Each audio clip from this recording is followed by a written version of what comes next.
Esselamu Aleyküm muhterem izleyenler. Dünden yarına programımızla huzurlarınızdayız. Bu programımızda aslında PKK'nın yaşadığı evrimi konuşacağız. Evrimsel süreci konuşacağız. Bunu niye gündemimiz oldu? Oya Ersoy'un geçen hafta bir 10 günü önce söylediği, ifade ettiği bir söz vardı. Son derece haddini aşmış bir şekilde İslam'ı 1500 yıl önce İslam'ı hakaret etmiş ve 1500 yıl önceki hortlak o anlama gelebilecek haddi aşan bir ifadede bulunmuştu.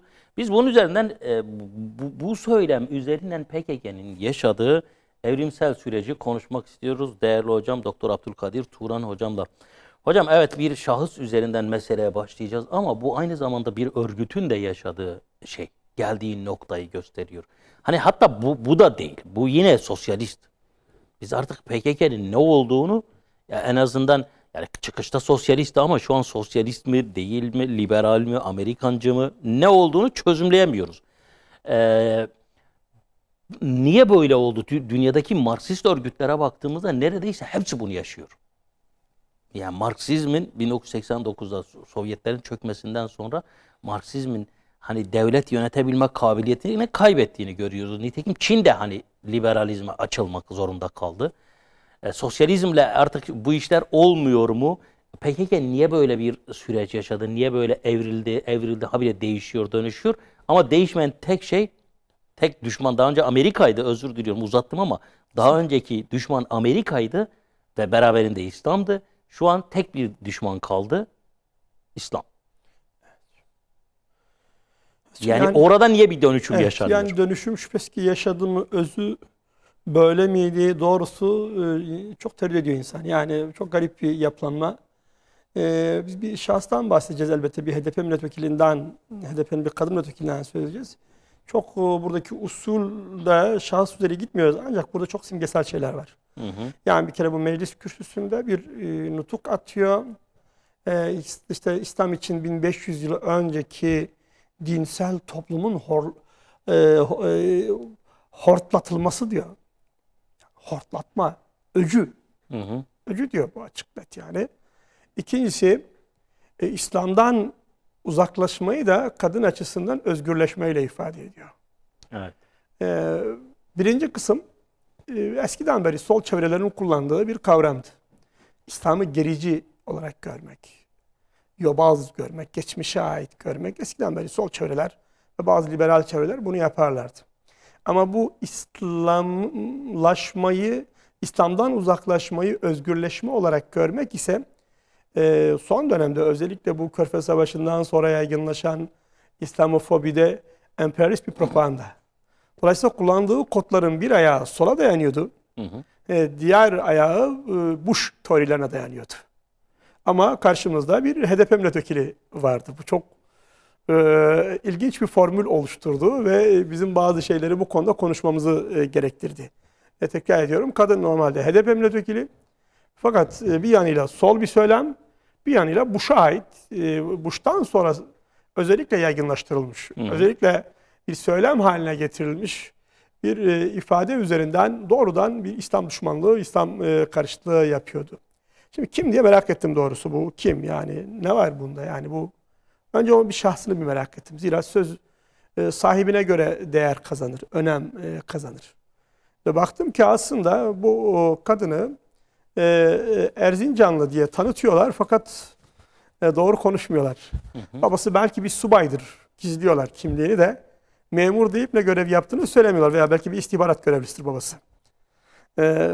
Ama memur diyorlar yani. Babasının memuriyetinden dolayı Erzincan'a da doğdu ama aslen Balıkesirli deyip bir kere karşımızda klasik bir Türk solu mensubu vardı. Bunu bir kere anladık. Bu bir. İkincisi, Türk solunun sıradan bir üyesi de değil. Hani şahsen benim zihin dünyamda hem bir edebiyatçı hem bir tarihçi olarak halk evlerinin çok özel bir yeri var. Halk evleri çok mühim bir kuruluş. Yani burada 1923'ten sonra Kemalizm kendini bazı kurumlar ve bazı yayın organları üzerinden ifade ediyor. Hı hı. Diyelim ki Kadro Dergisi, halk evleri. Köy Yani bunlar enstitüleri. Cumhuriyet'in temel köy enstitüleri, bunlar temel şeylerde diyelim bunlar Mustafa Kemal'in bizatihi emriyle, inisiyatifiyle örtülü ödenekten verdiği paralarla kurulmuş derneklerdir ve bunlar kamusal derneklerdir. Bu halk evleri kamusal bir dernek yani. Devlete ait bir dernek. Yani devletin halkı Dönüştürme aygıtı. bizim bu şey dediğimiz yani informal eğitimle yani okul dışı eğitimle dönüştürmek üzere kurduğu bir mekanizma bu.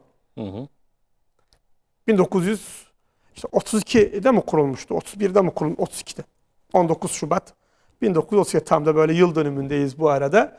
O dönemde kurulmuş bir dönüştürücü örgütlenme. Şimdi bu kadın bu halk evleri böyle bir derneğin halk evlerinin genel başkanlığını yapmış. Hangi yıllar arasında? 2012 ile 2018 yılları arasında çok kritik bir dönemde 6 yıl ve esasen milletvekilliğine niyetlendikten sonra görevden ayrılmış. Tabii. O dönemde zaten. O dönemde. Aday olup ayrıldı. Şimdi Gezi süreci de var bu ortada süreçte. bambaşka bir husus var. Kürsüde bir HDP milletvekili var ama Atatürkçü bir derneğin genel başkanı. Şimdi bu programın çekildiği günde sosyal medyanın en mühim konularından biri, tartışma konularından biri Dersim konusuydu, Tunceli konusuydu. Oranın nasıl bombalandığı, nasıl yapıldı. Dün Mehmet Bekaroğlu'na ait bir şey vardı, bir not vardı. Şimdi o CHP'de artık siyaset yapıyor. Doktorluğu sırasında psikiyatri servisinde 70 küsur yaşında bir hasta, intihara kalkışan bir hastayı tedavi ediyor. Hastaya diyor ki bana arka planını anlatır mısın diyor. Ben diyor Dersim'de askerdim. Karşımıza kadınlar, çocuklar çıktı gittiğimiz köylerde. Bana dedi ki başımızdaki, böyle komutan falan demiyorum, başımızdaki dedi ki mermi harcamayın. Onları dipçiklerle kafalarına vurarak öldürün. Biz de dipçiklerle vurduk ama diyor bu sefer silahlarımız diyor zarar görmeye başladı. Kafalarına vurup diyor 10 yaşındaki çocuğu öldürdük mesela diyor. Kafasına vura vura öldürdük diyor. Baktık ki olmuyor diyor bize işte kütükler verdiler, sopalar verdiler ve o şekilde diyor devam ettik diyor. Şimdi bunu Mehmet Bekaroğlu'nun bir hastasından dinlediyoruz ve bu adam hayatı boyunca huzursuzluk içinde kalmış. Evet.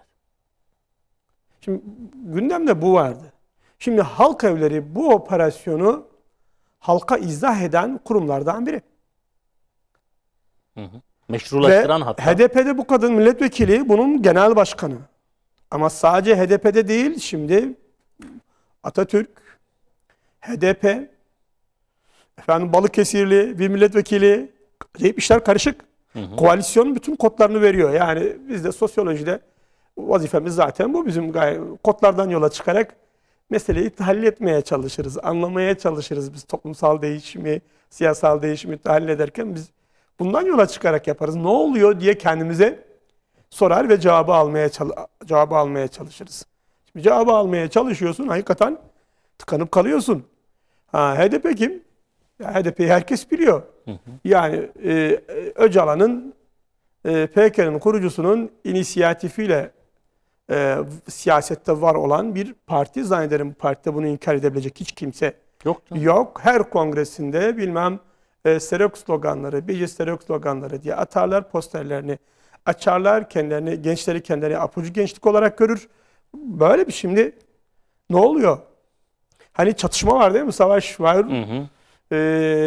Sorsanız PKK neye karşı savaşıyor? Ki ben klasik olarak hep sosyalist örgüt dedim. Çok klasik bir geç zaman sosyalist örgüttür PKK. Çok klasik bir geç zaman sosyalist örgütlenmesidir. Hepsi böyle karaktersiz, hepsi böyle tutarsız yapılanmalardır bunlar. Şimdi normalde Kürtler neyle mağdur oldular? Belli 1925'ten itibaren başlayan süreçlerle yani mağdur oldular. Bunu herhalde inkar edebilecek hiç kimse yok. Şimdi siz de sözde ona karşı savaşıyorsunuz. Ama gelin görün ki size bunu dayatan grubun bir temsilcisi kendinizden milletvekili yapıyorsunuz. Ne yapmış diye merak ediyorsunuz bu arada. Şey denebilir, hani şu denebilir işte efendim bu Kemalist değildir falan. Çok değil. Kılıçdaroğlu'nun yürüyüşü vardı Ankara'dan İstanbul'a. Onun fotoğraflarını Açsınlar, baksınlar, yanında Oya Ersoy Kılıçdaroğlu'yla ya, beraber Kemalist değil midir diyecekler. Peki Danıştay hangi HDP'li derneğe Sahip çıkmış şu an. kamu yararına çalışan dernek statüsü vermiş? Onlar kamu yararına çalışan dernek ne demek yani? Şimdi siz hükümet Kapatılamadı. olursunuz. AK Parti döneminde bu dernek kapatılamadı. Bakanlar Kurulu bakın. Evet. Başbakan Erdoğan'dı o zaman. Cumhurbaşkanı değil Çünkü diye Gezi hatırlıyorum. sürecine destek veriyorlardı. Tabii Ondan ona dolayıydı. destek verdiği için zaten Cumhurbaşkanı o dönemde başbakanlık vazifesindeydi. Ben yanlış mı hatırlıyorum bilmiyorum. Ama Bakanlar Kurulu kararıyla bu kapatıldı. Danıştay dedi ki hayır, bu kamu yararına çalışmaya devam ediyor. Evet. Bu bir devlet kurumudur dedi. Hı hı. Ve böyle bir derneğin başında şimdi gelmiş. Sonraki bahsedeceğiz. Bu arada ne yapar kamu yararına dernek? Ne alır? Vergi muafiyeti olur bunların. Bunlara çok yönlü haklar tanınır. Denetim açısından, şu açıdan, bu açıdan pek çok haklar tanınır. Yani o derneğin başkanlığının kamusal bir vazifesi var, bir tür. Şimdi sonraki dönemde biz göreceğiz bunu. Bunun vazifesini göreceğiz. İleriki dönem bahsedeceğim. Güncele geldiğimizde bu aynı zamanda CHP ile HDP yakınlaştırmasında görev almış şahıslardan biri bu kadın. Aynı anda Kılıçdaroğlu'na giderek, aynı anda HDP'ye giderek, lakin her ikisine bir ortak çağrı yapmış. Birleşin, dinsel eğitim son bulsun demiş. 7 maddelik bir çağrı yapmış. 7. maddesi bu. Evet. Dinsel eğitime son verilsin. Çağrısı bu. Ve ikisinin kolunu tutan bu. Bir eli işte HDP'nin eski genel başkanının elinde, bir eli Ata Kılıçdaroğlu'nun elinde. Bu arada gidip gelmiş. Yine HDP'nin barajı aşması için çalışmış ama Kemalist bir yapı. Boğaziçi'ndeki sosyeteyi dahi ikna etmek için uğraşmış. Hemen rolüne baktığımızda aklıma bir daha burada birkaç kez işlediğimiz Fuller ve Barkey'in projesi geldi. Graham Fuller ve Henry Barkey. Burada birkaç kez programı işledik. Ben yıllardır üzerinde dururum. Yani son dönem Kürt meselesine tamamen bu rapor yön veriyor. Ne bu? 1998'de tam o 28 Şubat sürecinde Refah Partisi kapatılmış ve yeni bir arayış söz konusu. Acaba ne yapılabilir diye Türkiye'de. Sıcak gündem bu arada biri elbette Kürt sorunu, biri İslami kesim. Buradaki temel kaygı şu sistemin. Bilenler, hatırlayanlar hatırlarlar.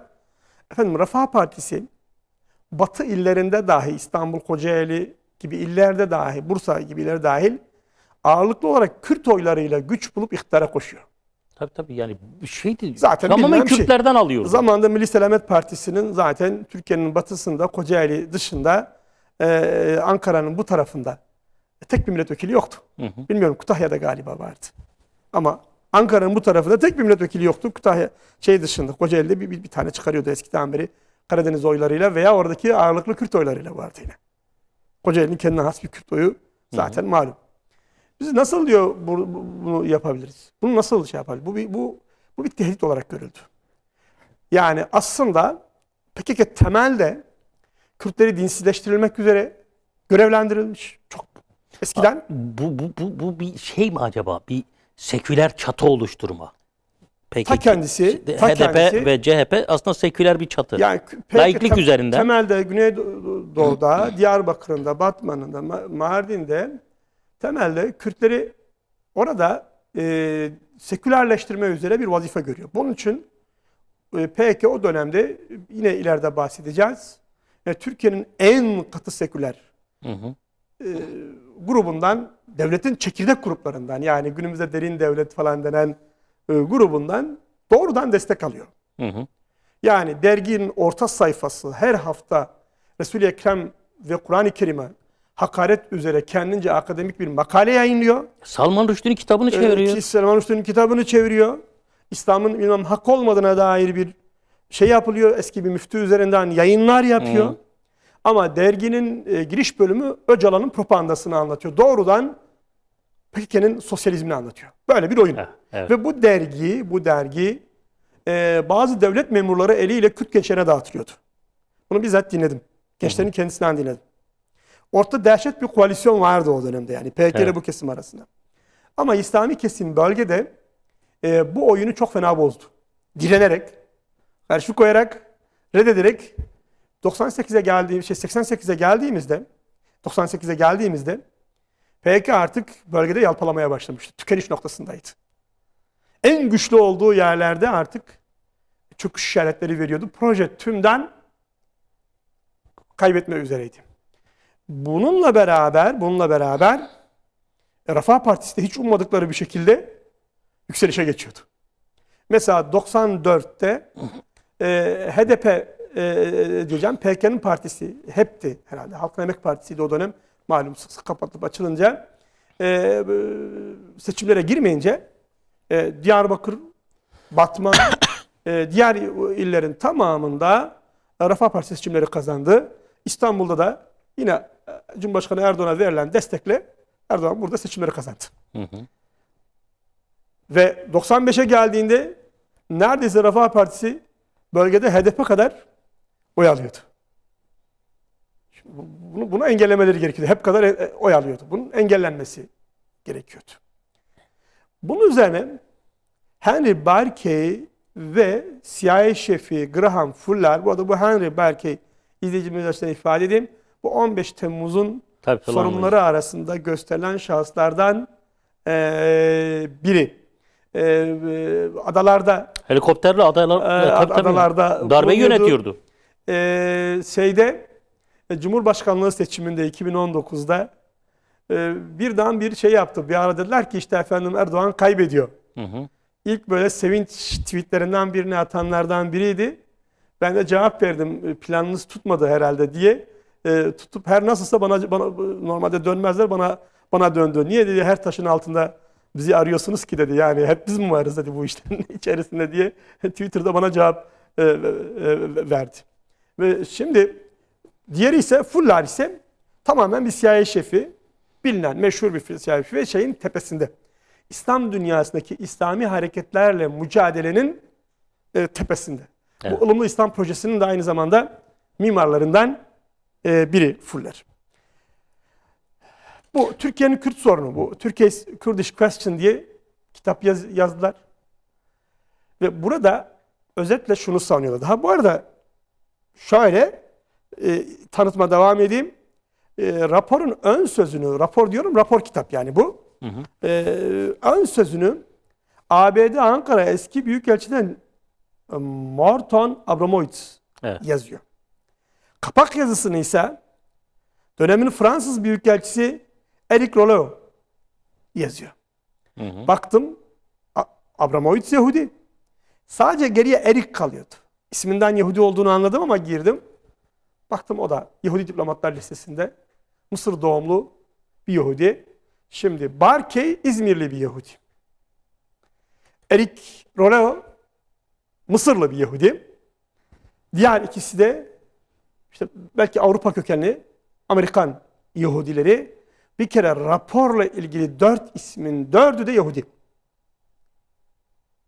Belli ki Amerika bu Kürt meselesini Yahudilere Orta Doğu siyaseti çerçevesinde orayı belirleyecek birilerine bırakmış. Tabii ki dolayısıyla doğrudan İsrail meselesiyle ilişkilendiriyor. Bunu keşke diyor ya yani Yasin-i Şerif'te keşke kavmin bunu bilseydi.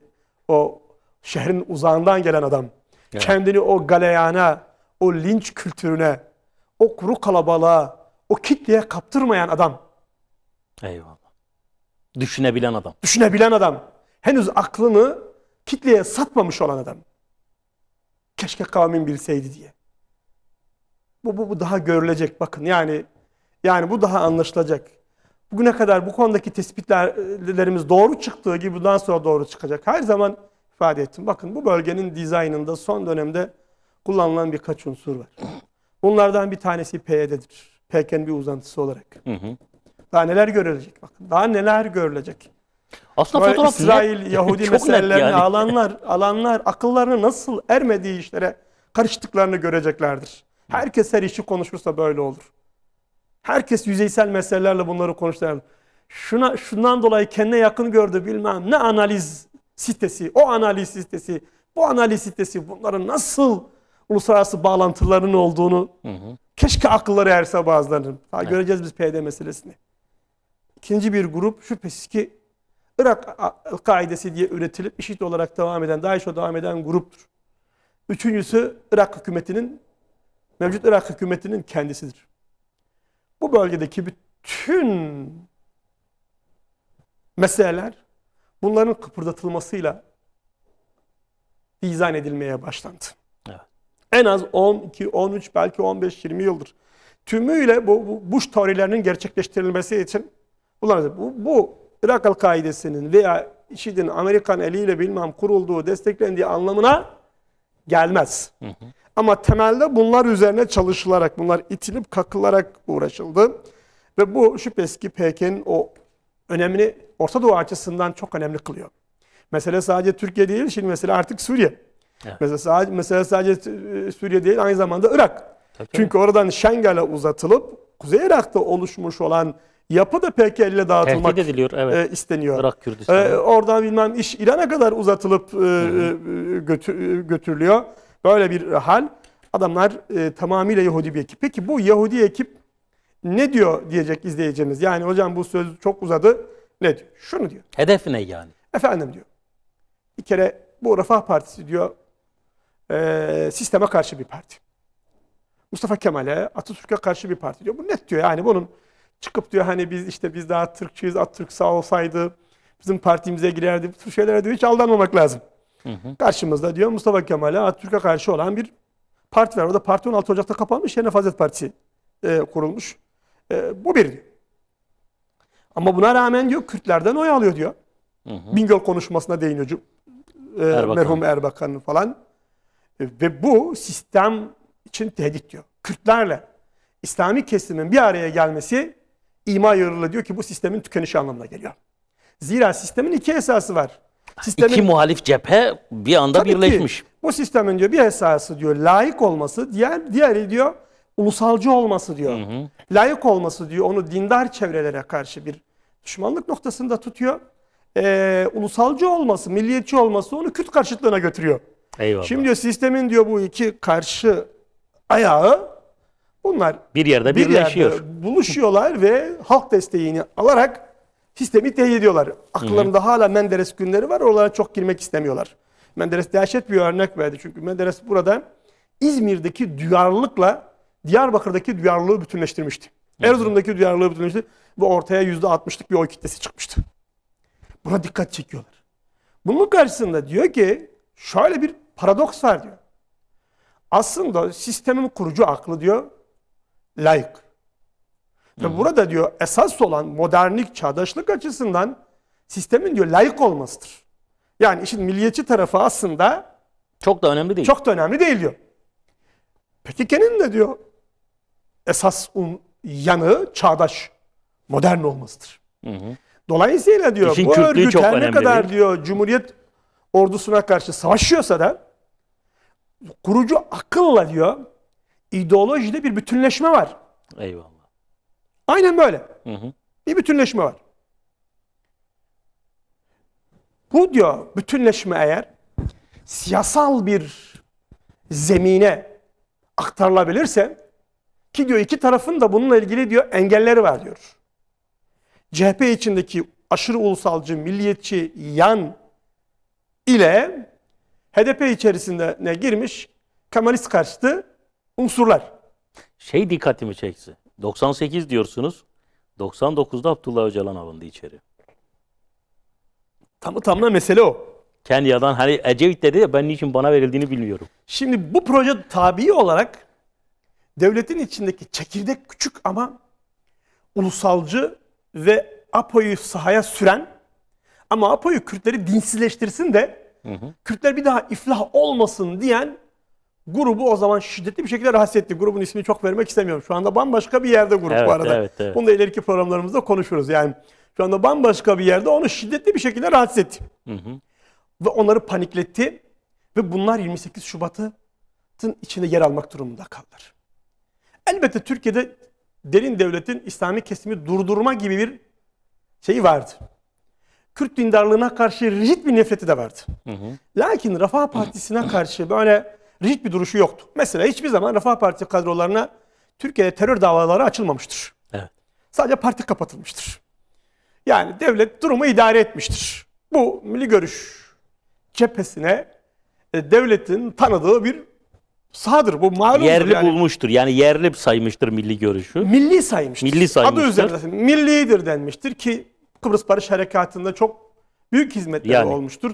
Yeni dünya düzeninde, Doğu Batı düzeninde böyle bir unsurun varlığı Gereklidir. kıymetli görülmüştür. Evet. Bu unsur piyasaya çıktığında buna hiçbir zaman bir terör davaları şusu bu açılmamış. Ama ekip bu 28 Şubat ekibi buna zorlandı. Ve o dönemde generallerden biri hiç beklenmedik bir şekilde çok da takdir edildi ama şiddetli bir İslam karşıtıydı. Bunlar dedi Avrasya seçeneğini unutuyorlar. Evet.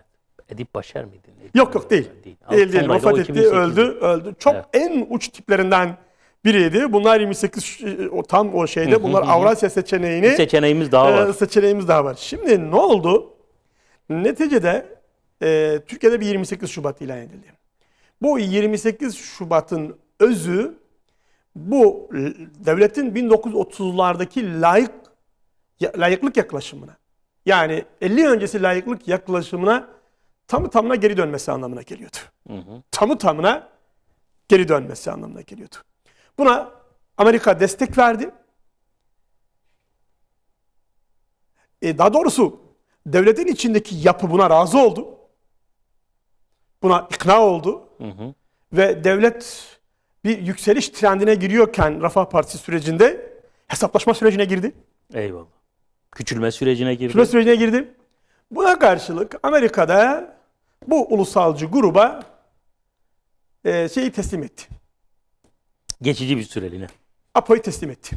Evet. Daha Elleriyle sonra başka bir grup. paketleyip verdi. Evet. Şimdi çok garip bir şeydi. Onlar da nedenini anlayamadılar. 83'ten itibaren bölgede APO'nun propagandasını yapan ekip aynı zamanda APO'yu getiren ekipti. Evet. Yani şöyle bir şeydi.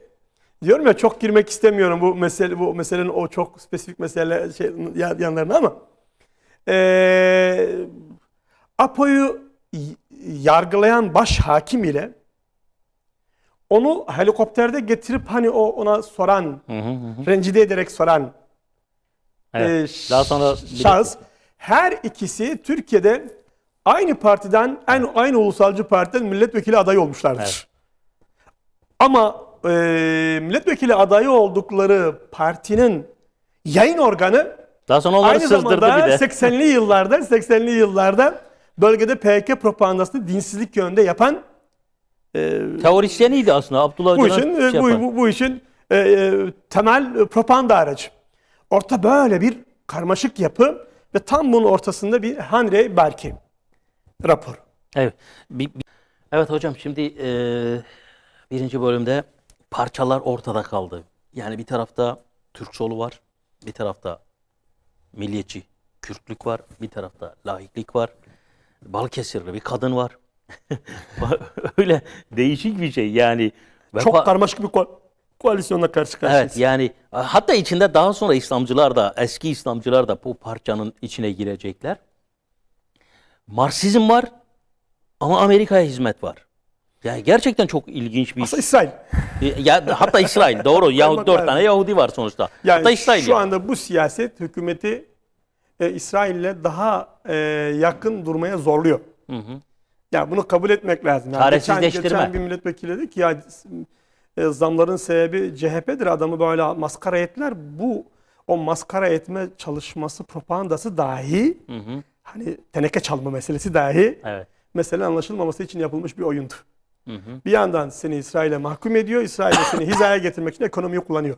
Ya bu bilinmiyor. Maalesef bu anlatılmak da istenmiyor. Bilinmek de istenmiyor. Şimdi ne oldu?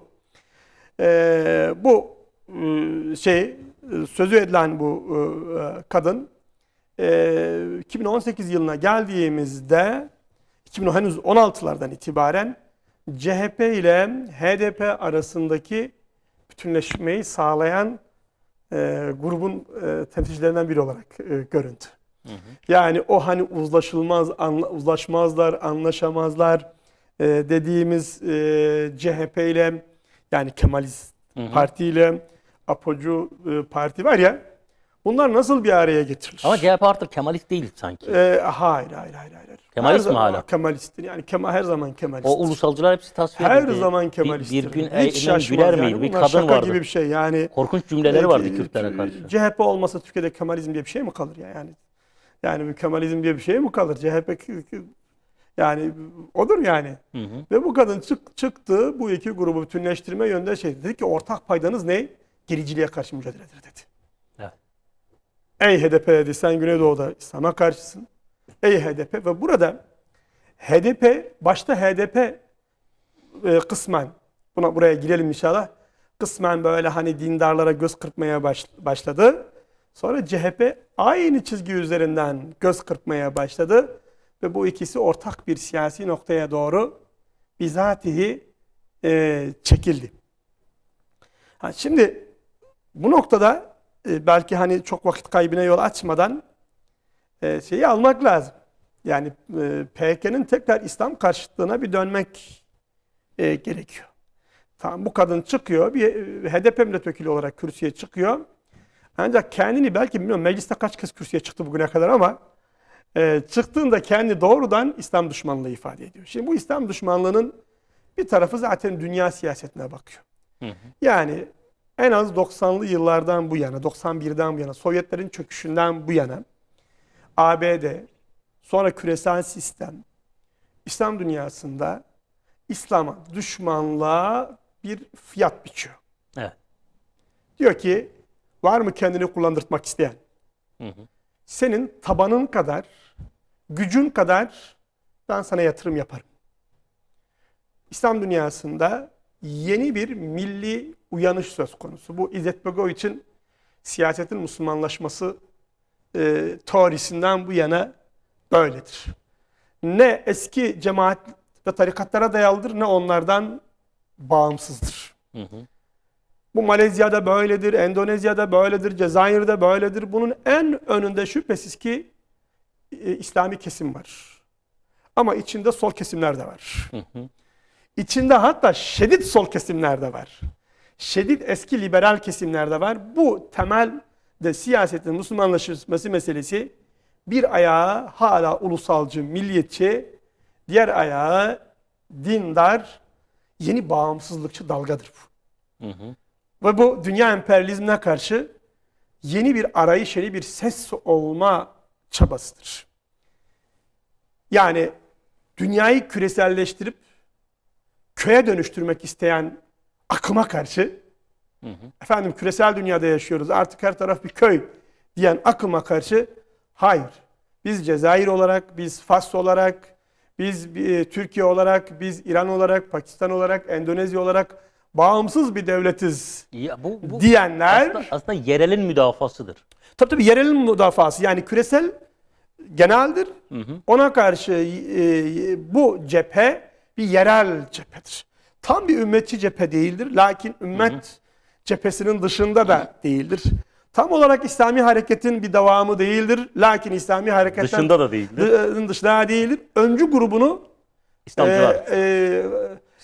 ne doğu ne batı İslam diye haykıran İslami kesimdir. Bu akıma karşı, bu güçlü akıma karşı İslam dünyasında kim küresel güçlerle işbirliği halinde İslam'a düşmanlık yaparsa, hakaret boyutunda bu söz konusu cepheyi iktidardan uzaklaştırma karşılığında buna bir fiyat biçiyorlar. Yeter ki devireyim. Yeter ki yeneyim. Yani burada siyasal hedefler var, uygarlık hedefleri vardır. Batı uygarlığı hedefleri vardır. Siyasal tarafı taktikseldir. Siz en uç İslamcı da olsanız, yani yıllarca en şiddet bir İslamcı örgüte mensup da olsanız, bu cepheye destek verdiğiniz zaman size bir değer biçiliyor. Evet.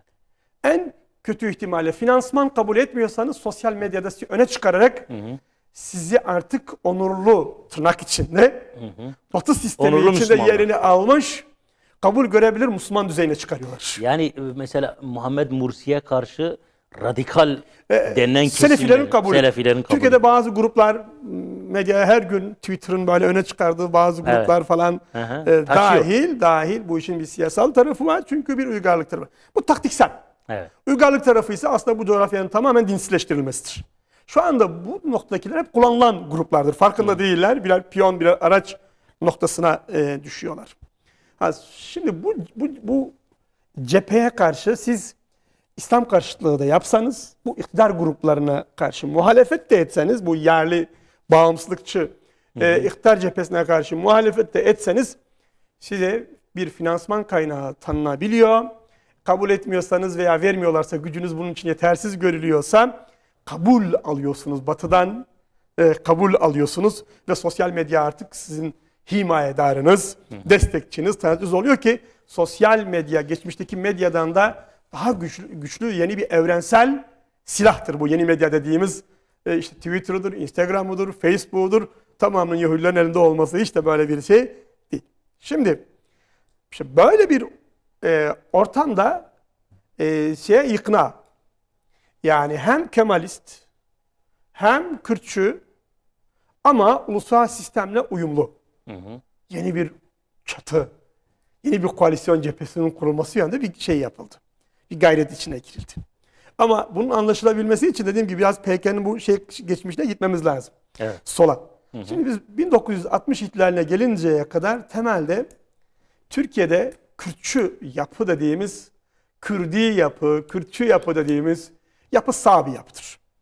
Mesela Yeni Türkiye Partisi'nde örgütlenmişlerdir bu Azizoğlu'nun Silvanlı, Diyarbakır milletvekili, meşhur eski Sağlık Bakanlarından Azizoğlu'nun partisinde örgütlenmişlerdir Kürtçüler.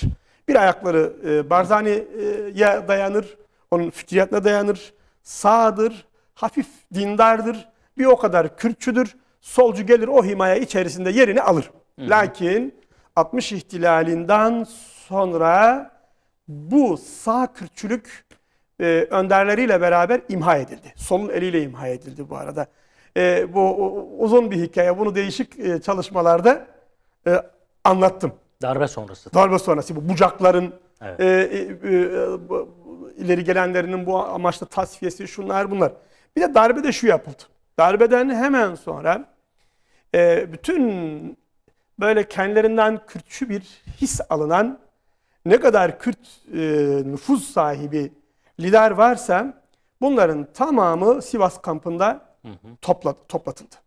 Bir tür Sivas'ta bir İmralı Adası kuruldu. Bir İmralı Adası kuruldu. Genelde eşraf bu insanlar bir de. Tabii önde Aşiret gelenler reisleri. ve bunların tamamından gizli veya açık siyaseti terk etme sözü alındı. Bir kişi mi ne diyorlar kalmış onlardan siyasetin içerisinde. Bunun yerine bir yandan bunlar böyle. Direnenler sahada 65-66'da silah gücüyle solcu gruplarının şunun bunun özellikle Tunceli kökenli bir sol, Dersim kökenli bir sol yapı kullanılarak bunlar bir imha edildi. Ya ilginç yani ya adamlar aşiret reisleriyle savaştı sadece. İşte mesele bu. Ağalığı bitireceğiz dediler.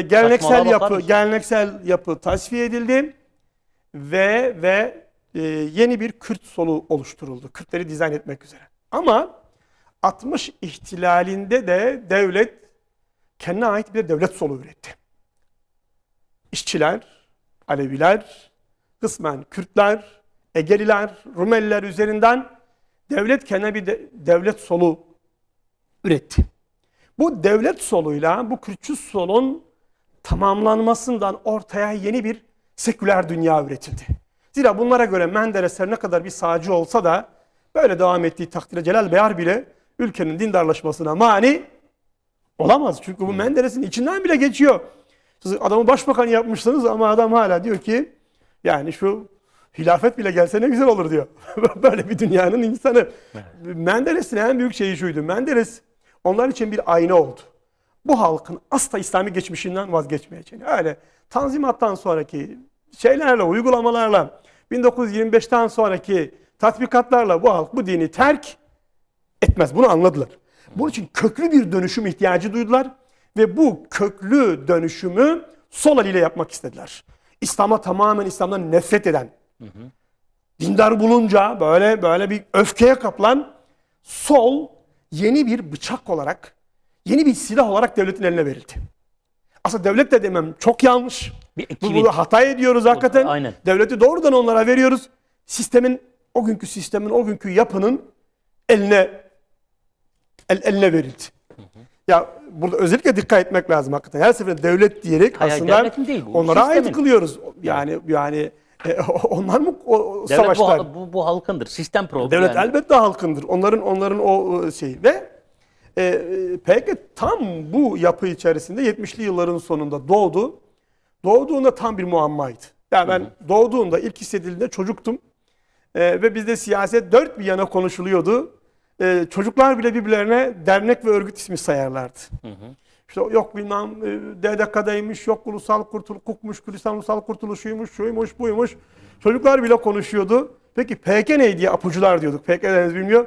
Onu henüz bilmiyoruz. Hiç kimse bilmezdi. Biz böyle ilkokul çocukları bile biz bu çünkü her tarafı sarmışlardı. Dört bir yan bir anda Kürtçe oldu yani. Evet. Dört bir yan yani. Hatta okula giden herkes talebe, bakın çok mühim hocam. Talebe öğrenci demek bizde. Okumak ile solcu olmak, Kürtçü solcu olmak eş anlamlı hale geldi. Okul yani. Tabii. Artık Biz öğrenci ya da. sosyalist Kürtçülere talebe diyorduk. Bizdeki adı oydu. Benim kuşağımın tamamı hatırlar. Çok ilginç. Okumak ile Eş anlamlı. solculaşmak bu. Aslında İmam Hatip liseleri açılmış. Halk çocuklarını İmam Hatiplere göndermeye başlamış. Ve bundan dolayı bu arada binlerce genç de okuldan alıkonuldu. Dindar aileler çocuklarını talebe olmasınlar diye göndermedi. Biz gönderip de talebe mi olsunlar dediler. Evet. Biz fakih yapmaya çalışıyoruz, buna talebe oldu. Bakın bu böyle şöyle bakmak lazım. Tarihi anlamak için tepeden şöyle bir bakmak lazım. Kameradan seyreder gibi Bu da bakmak aslında yani şeyin fotoğrafı netleştiriyor. Çünkü bir örgütlenme eğer milli eğitim merkezli ise başında bir şey vardır. Sistem içidir bu. Bunun sistem içi olduğundan bir şüphe yoktu zaten yani. Sistem ona karşı savaşıyor, göründükçe büyütüyordu. Sistem içi olmasa 80'den sonrası noktaya geldiğimizde artık PKK ne yaptı? Eline silah aldı, karakollara saldırdı, doğru mu? Ama Diyarbakır E tipi cezaevi akademi haline getirildi. Evet. Vatandaşlar, Kürtçülükle, talebelikle zerre kadar alakası olmayan insanlar oraya alınıp 4 yıl, 5 yıl eğitileri gibi memlekete geri gönderildi. Korkunç bir mekanizmaydı. Bir halkın Moğolvari tekniklerle imha edilişinin tarihidir bu süreç, bu PKK'nın ortaya çıkarılış süreci. Ve PKK 90'lı yıllara geldiğimizde Türkiye'deki en dinsiz Selman Rushdie'nin kitabını Türkçe'ye çevirecek kadar aşırı grupla kol kola girdi. Türk solundan. Ve Türk soluyla. Evet. Ve İslam adına her şeye müdahale etmeye başladı. Tesettüre hakaret etti, camideki imama hakaret etti, zavallı köy imamlarını alıp işkenceyle öldürdü. Genç çocuklar Kürtçülerin, PKK'nın hakimiyetindeki köylere gidip namaz kılamadılar, köye bile gidemediler, dayak yediler.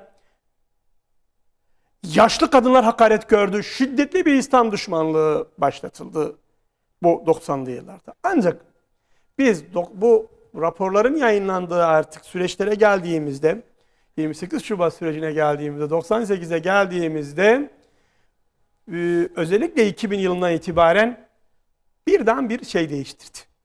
Bir çizgi değişikliğine gitti. O rigid olan PKK bir yanıyla hala gençlik kollarını yetiştirirken klasik Marksist yapı olarak şey yaptı. Hakkari'ye işte komünal topluluklar kurdu. Toplum evleri veya halk evleri adını verdiği belediyelerin desteğindeki derneklerde şiddet bir İslam düşmanlığı yaptı. Ama sahaya çıktığında hacı hocalarla sahaya çıkmaya başladı. Dindarları piyasaya sürmeye başladı. Dindarları piyasaya sürmeye başladı. Bu arada kısmen Kürtçü olan, kısmen yani çıkar neredeyse orada olan, devrin hangi fikriyatı galip ise Ona Kaplanları alıp milletvekili belediye başkanlığı yapmaya başladı. Bu doğrusu yeni bir süreçti. Ve bu Pragmatist bir süreç. onun bu dinsizlik sürecinde kaybettiği kitleyi kazanmasına sebep oldu. Bir yandan klasik örgütlenmesinde eskisi kadar rigid, dünyanın en katı Marksist yapılara kadar İslam düşmanı, öte yandan halkın karşısına çıkınca bambaşka bir örgüt. Çifte kanatlı yeni bir örgütle karşılaştık. Şu işte yani bir tarafta Oya Ersoy var, öbür tarafta Hüdakaya var. Tamı tamına bu. Yani Tamı tamına bu. Yani bu 2000 sonrası HDP'nin tamına resmidir. Çünkü çok iyi biliyorum ki sıradan hacı amcalar gidip onlara şunları söylediler. Dediler ki bizden biri yoksa biz oy vermeyiz. doğru. Biz versek başkaları vermez. Neden dediler bize selam verecek birini bulamıyoruz. Taziyemize geldiği zaman Fatiha okumayı bilmiyorsunuz arkadaş. Biz sizi böyle görmek istemiyoruz. Ya kendinizi değiştirin ya aralarına birini alın diye bu halktan da bütün bu bütünleşme oldu. Fakat geldiğimiz nokta dehşet bir şey. CHP de Kılıçdaroğlu'nun liderliğine geçtikten sonra ki bu arada PKK'nın bu diğer kadrosu adım adım gitti. Büyük ölçüde Alevilere kaldı ana kadro. Kandil'deki ana kadro. Kılıçdaroğlu'nun gelişinden sonra CHP'de de aynen HDP'lileştirilmeye başlandı. Ve ortaya yeni bir koalisyon çıkarıldı. Üstelik bu koalisyonda çok garip bir şekilde artık eskiden beri ABD'nin etkisinde olan eskiden CIA milliyetçiliği denen grup da Henry Berkey'in emrinde hareket ediyormuş gibi, selam çakıyormuş gibi o da bu yapının içerisinde. Hiç itirazsız içerisinde. İşte dün bir milletvekilini ben dinledim. İsmini vermeyelim bence. MHP'den ayrılan bir milletvekili. Bu Tanrı Dağları'na gidip kurt gibi bağıran adam. Evet. Ya şimdi bilmem Sezgin Tanrı Kurulu böyleymiş falan kez böyleymiş. Biz dedi bu millet cephesini dağıtacak mıyız dedi. Ya Tanrı Dağları'na gidip o bağırışlar Şemsettin Sami'nin 19. yüzyılın sonundaki Türkçülüğüne benzer. Adam mason ama Türkçü görünüyor. Karşımızda bir de bir CIA milliyetçiliği dediğimiz ta 60'lı yıl 60 ihtilalinden bu yana var olan bir milliyetçi grup var ki bir de o var. Ortaya hakikaten çok farklı bir koalisyon çıkıyor. Bu koalisyonun iki ardılı var. Birinci ardılı 28 Şubat'tır. Bir önceki ardılı 1960 ihtilali, darbesidir. Bir önceki ardılı 1925 sürecidir. Şeyh Said'in idamından sonraki süreçtir. Yarın iktidar olsa karşımızda böyle bir grup var. Şimdi ama şey yok hocam. Normalde bunların kuruluş nedeni şuydu. Refah Partisi yükseliyor. Bölgede bir İslami hareketlilik var. Bunun durdurulması gerekiyor ve bu sekülerizm üzerinden yapılacak. Laiklik paydası.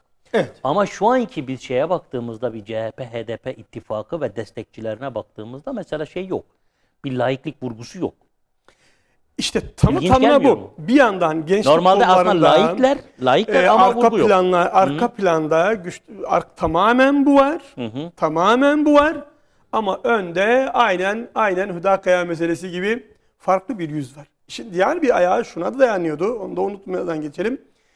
Sol ve sağ, İslam karşıtı sol ve sağ geçmişte ayrı iki cepheydi ve çatışıyorlardı.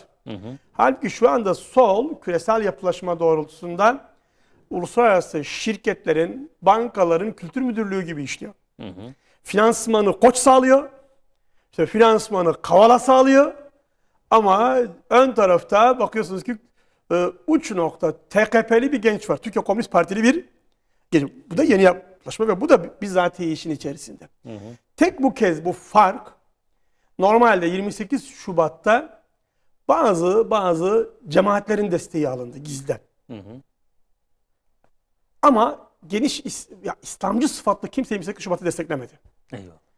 İlk kez geçmişte İslamcı vasfı olan ama aslında İslamcılıktan öte böyle Türk İslam noktasında kalmış olan dünya sisteminden acayip ürken, biz Amerika ile Batı ile mücadele edemeyiz diyen grup da bu sefer işin içerisinde. Taktiksel olarak bunlar ilk tasfiye edilecek olanlardır. Cephenin görünümü bu. Umarız bu değil, o böyle olmaz. Umarız farklı bir noktaya gider. Ama bugünden bu program kaydedilebilir. Birkaç yıl sonra eğer bu cepheyi biz gerçekten iş başında görürsek çok farklı ama bir dünyayla karşılaştığımızı göreceğiz. Bir, Kürtçülük namına hiçbir şey olmayacak. SHP bir Kürtçülük getirmediği gibi. Evet. İki, İslami her tür şeye karşı müdahale edilecek. Kendine destek veren eski böyle köhneşmiş bazı dini yapı demem bileden de utanç duyuyorum. Piyasada her kılığa giren ama asla İslami kesimin yanında yer almayan bir kirli yapılaşma var. Sadece onları bir iki yerde kayıracaklar. Sonra dindar kesim ağladığında diyecekler bunlar günahlarımızın karşılığıydı diyecekler. Eyvallah. Bu şeytani yapı zafere ermesi durumunda başımıza gelecek olan bundan öte bir şey görünmüyor. Bunun böyle olmadığını ispatlamak kime düşüyor? Bu cephenin kendisine düşüyor. Nasıl garantiler verecekler mesela? Ya da böyle bir ihtiyaç var mı bilmiyorum ki. Samimilerse mesela hükümete teklifte bulunsunlar. Başörtüsünün mesela anayasal güvenceye kavuşması için mecliste ortak önerge versinler. Çıksın beraber çıksın. Doğru mu? Evet. Bunu yapabilecekler mi? İslami söylemin yarın öbür gün yasaklanmayacağına dair buyurun ortaklıklar kursunlar. CHP buna destek verebilecek mi? Ne hükümet bunu teklif edebiliyor, ne CHP bunu onaylayabilecek durumda. Çok karamsar bir tablo oluşturduğumu düşünmüyorum. Gerçekler acı, işin özü bu. Bu şüphesiz ki onların bir planı, bir de yani Yüce Allah'ın bir takdiri vardır. İşler nereye varacak bilmiyoruz. Ama dört adamın, Henry Berkey'in, Graham Fuller'in, Abramovitz'in ve Eric Rollo'nun planının böyle bir koalisyon için henüz 98'de oluşturulduğundan hiç şüphem yok. Esasen rapor 97'de yazılmış, 98'de yayınlanmıştır. Bunu da bilmesinde fayda var. Neredeyse artık şeye çıkacak yani. Bir çeyrek yüzyılını geçti artık. Ama raporun özü. Ve rapor hani bir gençliğimizde genelde şey denirdi. Belki bazı özellikle şu kuşağa şey gelebilir. Bir topik. Şunu derdik. Amerika plan yaptığında belki 50 yıllık, 100 yıllık planlar yapar. Genelde bu sözler siyasal bilincin yüksek olduğu yıllarda çok konuşulurdu. Şu an sanki o planlar hala işliyor, devam ediyor. Rabbim onların planlarını dağıtsın diyelim hocam. Teşekkür ediyorum. Allah razı olsun. Cümlemizden inşallah. Müslümanlara, bu Anadolu halkına, ümmete fayda sağlayacak, yarar sağlayacak kişilere de kuvvet versin. Partilere artık ne dersek diyelim, tarikatına ne dersek, yani bu ümmeti savunan herkese kuvvet versin diyelim. Amin inşallah. Allah'a emanet olun efendim. Haftaya görüşmek üzere.